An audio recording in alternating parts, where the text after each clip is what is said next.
Hi everyone! Today I'm going to show you how to use team templates, customize your templates, and stay organized with folders. Let's begin by creating a team template. So once you're on your artboard and you have your design that you want to make a template, come up to this settings icon and then choose Save as Template. You can name your template anything you'd like and then go ahead and click Save as Template. Now, let's choose this simplified icon in the top left corner, which will bring us back to our design and videos. Here you can see all of your recent projects, and if you come up to this top tab, go ahead and choose the Team Template tab.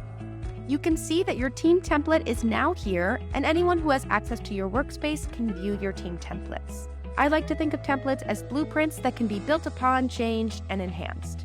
Under this Team Template tab, we even have access to all of our team folders. If I wanted to move this template into a folder, I could simply click this three-dot icon and then choose Move to Folder. If a team member wanted to use this template as their foundation for a new design, all they have to do is click this three dots again and then choose this Clone button. This will create a new artboard with the template as their base, and we can edit the template with photos, animation, resizing, brand assets, and more. This is a great tool to create different marketing campaigns while still maintaining your brand consistency and staying organized with folders.